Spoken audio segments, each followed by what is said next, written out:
اعوذ باللہ من الشیطان الرجیم بسم اللہ الرحمن الرحیم۔ لیکن شیعہ اگر تھیولوجی کی ہم بات کریں تو ہم حسن و قبح عقلی کی بات کرتے ہیں۔ ہم تو اس بات کے قائل ہیں کہ حسن و قبح عقلی یعنی عقل اپنے طور پر مستقلاً بہت سی چیزوں کے اچھے ہونے کو درک کرتی ہے یعنی سمجھتی ہے، اور اسی طریقے سے بہت سی چیزوں کے برے ہونے کو سمجھتی ہے۔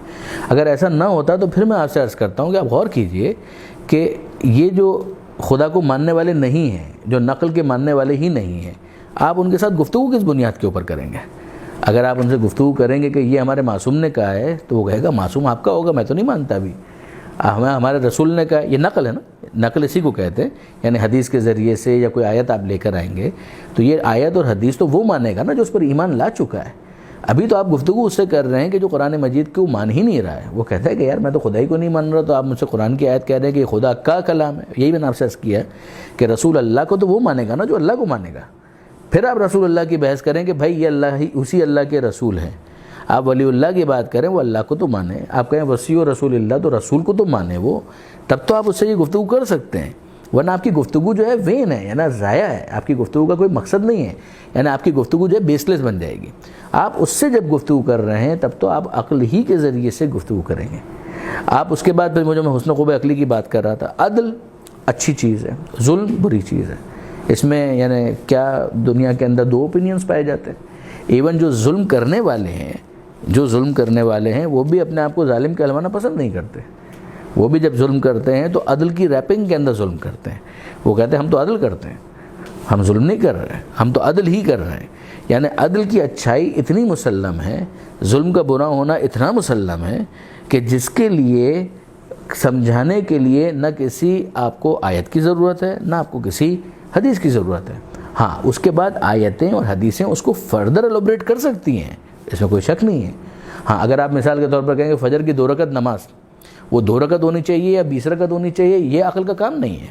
عقل اس موقع پر کہتی ہے مجھے صرف اتنا پتہ ہے کہ عقل کے ذریعے سے انسان نے خدا کو سمجھ لیا کہ ہاں خدا ہے۔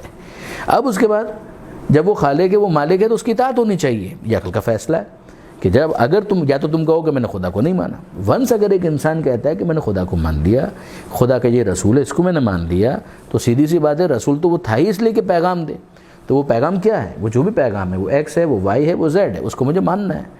اس کی بنیاد وہی ہے کہ چونکہ میں نے عقلی بنیادوں کے اوپر خدا کو مان لیا اور خدا کے رسول کو مان لیا، اس کے آگے عقل کہتی ہے کہ اب تفصیل کہ خدا کی عبادت ہونی چاہیے یہ مجھے معلوم ہے، کیسے ہونی چاہیے عبادت یہ مجھے نہیں پتہ۔ یہ بھی اصول کافی کی جو میں کتاب العقل والجہل کی بات کر رہا ہوں، اس کی لاسٹ یا سیکنڈ لاسٹ اگر آپ حدیث دیکھیں گے اس میں اس چیز کو بیان کیا گیا، ایکسپلین کیا ہے معصوم نے، کہ عقل یہاں پر آ کر کہتی ہے کہ کیسے ہونا چاہیے مجھے نہیں پتہ۔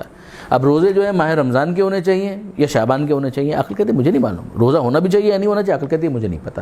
یہ خدا بتائے گا، خدا کے رسول کے ذریعے سے بتائے گا، خدا کے نمائندے کے ذریعے سے بتائے گا کہ ماہ مبارک رمضان کے اندر روزہ ہونا چاہیے، دن میں ہونا چاہیے یا رات میں ہونا چاہیے۔ یہاں پر عقل خاموش ہے۔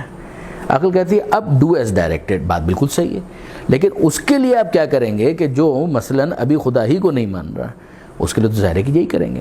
پھر اس کے بعد اگلا مرحلہ آتا ہے کہ جب ایک مرتبہ آپ اس ڈومین کے اندر آ گئے تو کیا اس ڈومین میں آنے کے بعد آپ کی عقل بالکل معطل ہو جاتی ہے؟ نہیں، وہ حسن و قبح عقلی تو اپنی جگہ پر اسٹیبلشڈ ہے۔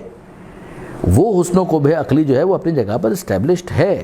آپ عقل کو معطل کر کے نہیں بیٹھیں گے، آپ اپنی اس عقل کے ذریعے سے اپنی اطاعت کے اندر اور زیادہ حسن پیدا کریں گے۔ اسی کو معرفت کہا جاتا ہے کہ انسان جتنا زیادہ خدا سے قریب ہوتا جاتا ہے اتنا ہی زیادہ اسے اپنی اس اطاعت کے اندر لطف آنے لگتا ہے، اتنا ہی زیادہ وہ اس کو انجوائے کرنے لگتا ہے۔ یہ بالکل درست ہے۔ اب اسی کا نتیجہ یہ ہے کہ انسان ان تمام تر چیزوں کو سمجھنے کی کوشش کرے گا۔ یہ کیا پاگل کا کام ہے؟ یہ مجنون کا کام ہے کہ وہ سمجھے کہ سخاوت کیا ہوتی ہے؟ کیا یہ پاگل کا کام ہے کہ وہ سمجھے کہ شجاعت کیا چیز ہوتی ہے؟ کیا یہ پاگل کا کام ہے کہ وہ سمجھے کہ غرور اور انکساری کے درمیان کیا فرق ہے؟ ظاہر ہے کہ یہ صاحب عقل ہی سمجھے گا، عقل کو وہ استعمال کرے گا تاکہ معصوم کے فرامین کو بہتر طور پر وہ سمجھ سکے۔ اگر کوئی مجنون ہے اور پاگل ہے تو اس کے لیے تو یہ بھی چیز نہیں ہے، قطعاً نہیں ہے، اس کے لیے کسی قسم کی کوئی تکلیف شرعی پروردگار عالم کی طرف سے ان پرنسپل موجود نہیں ہے۔ لہٰذا یہ بات بالکل واضح رہے کہ تشیع کی اگر آپ بات کرتے ہیں، ہم حسن و قبح عقلی کے قائل ہیں کہ جس کو برادران اہل سنت نے ترک کیا، ہم نے تو ترک نہیں کیا اس کو، ہم تو اس کی بنیاد بنا کر بات کرتے ہیں۔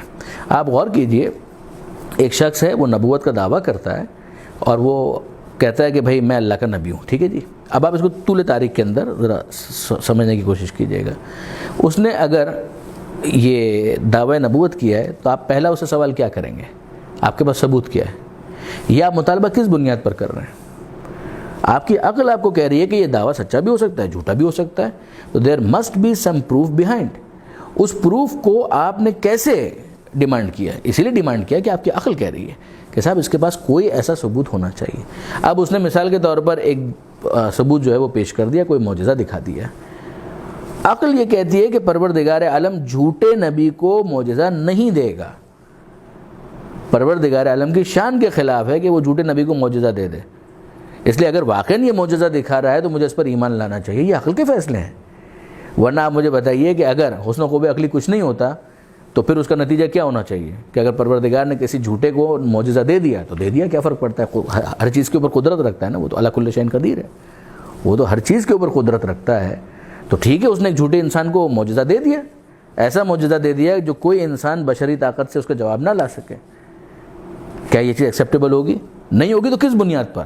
اس بنیاد کے اوپر کہ عقل انسانی کا فیصلہ ہے کہ پروردگار یہ قبیح کام، یہ برا کام نہیں کر سکتا، اس کی شان کے خلاف ہے.